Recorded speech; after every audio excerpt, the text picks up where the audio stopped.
entire monument, there was no Vietnamese soldier and no Vietnamese flag. After revisions, the Vietnamese soldiers and South Vietnamese flag was added. But courtesy of the lovely public comments of the nice people of the city of Westminster, South Vietnamese soldiers do not deserve to be here because they were cowards and undeserving of consideration. Who said this?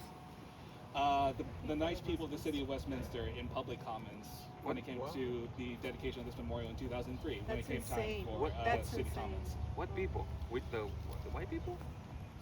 People who came to City Hall to provide comments about it. But it's at this point that I would like to provide this quote from this book, Lotus and the Storm. Well, let's start with some math, which is to say that the total number of Army of the Republic of Vietnam casualties numbered approximately about 250,000 dead soldiers.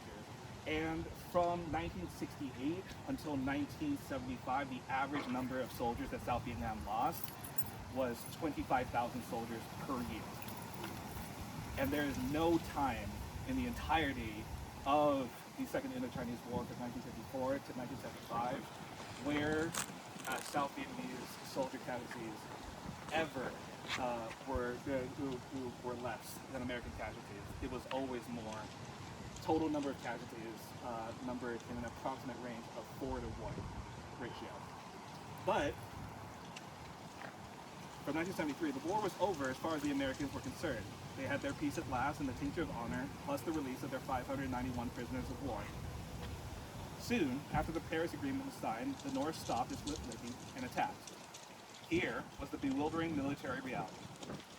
13 enemy divisions, 75 regiments, more than 160,000 troops in all, were still in place in our country.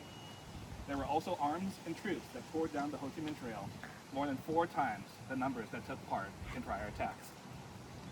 The Air Force was ordered to reduce air support, tactical airlifts, and reconnaissance flights by half, and to reduce helilifts by 70%.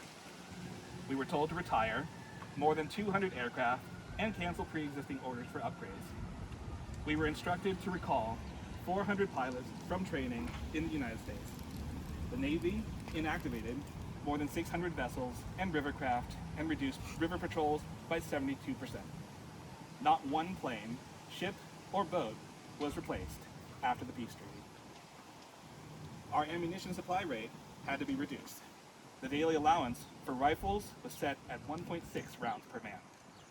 Cliff said the daily allowance for the Americans when they were still in the war was 13 rounds. For machine guns, it was 10.6 rounds. It was 165 for the Americans. For mortars, it was 1.3 rounds and 16.9 for the Americans. While we were conserving, the enemy was profligate. At Thong Lei Chang border camp, soldiers of the Communist Army shelled the base 300 times, using more than 10,000 rounds over a 16-week period. In the meantime, in an audacious act that showed the supreme confidence and advanced planning, the North Vietnamese proceeded to build and finish a petroleum, oil, and lubricant pipeline that extended as far south as Lac Ninh, a mere 75 miles north of Saigon. As 100,000 North Vietnamese soldiers advanced towards Saigon in 1975, President Ford declared that the war was finished as far as America was concerned.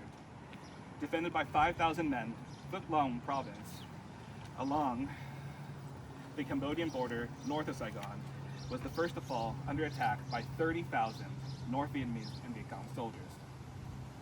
The American State Department issued a strong protest. But again, according to the nice people of the city of Westminster, we don't deserve to be here. Area of international water has always been contested by the Philippines and Vietnam relative to China.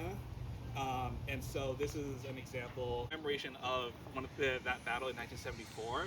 It is supposed to be in a larger discourse with like discussions of sovereignty over contested international waters, but that is effectively what it is. But they have a list of all the soldiers who died in that particular battle in 1974.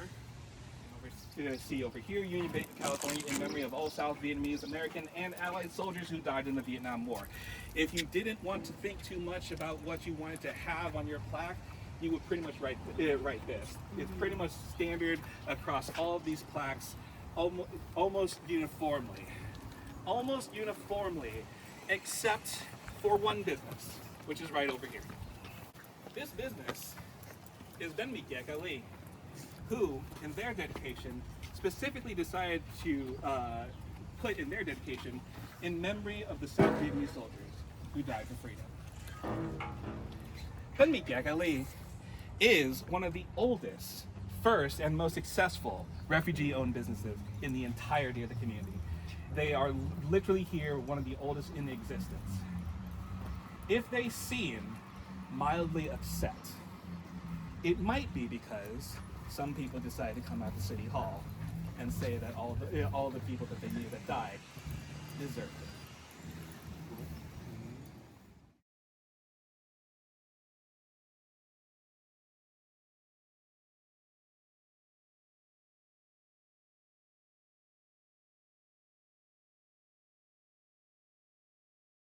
Guerrilla fighters. By the time of the end of the war, the villagers had largely been done with putting up with them, and so most of the incursions were occurring from across the border in Cambodia into South Vietnam proper. They make a lot of hay out of the fact that they bust down the gates of the Independence Palace with a tank, but that is largely unnecessary because every single picture that you see of Saigon falling in 1975, of tanks burning in the streets, are not because those tanks were shot. The helicopters pushed off the boats into the ocean is because all supplies were gone. Gas was empty. Those tanks stopped in the middle of the streets. They were set on fire by South Vietnamese soldiers into enemy hands. But every single last supply was used until the last drop. Any reasonable person under such a circumstance might think, if they were an officer in the military, that this sucks. There is no real reason to be ashamed of leaving your charge and of abandoning your post and abandoning your obligation in such a militarily unwinnable situation. However, these individuals, these officers of the South Vietnamese Army, when the country fell, still decided to go down with the country. Still decided to take their own lives when their responsibility of defending the country ended. Some took their families along with them, children and all. After America left them hanging, was there any other country still backing them up? Nah. Nope. Everyone left.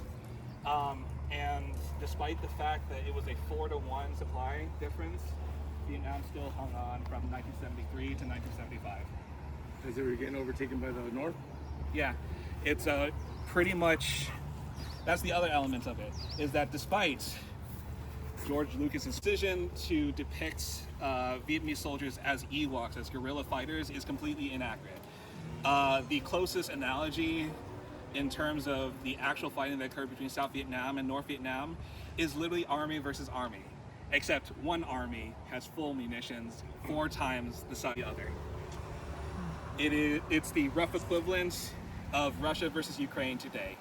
There is no guerrilla warfare. It is a tank versus a tank. Was able to figure out the logistics of purchasing poison beforehand. Which is to say, if and when you need to kill your entire family and all you have is a gun, how do you pick the order?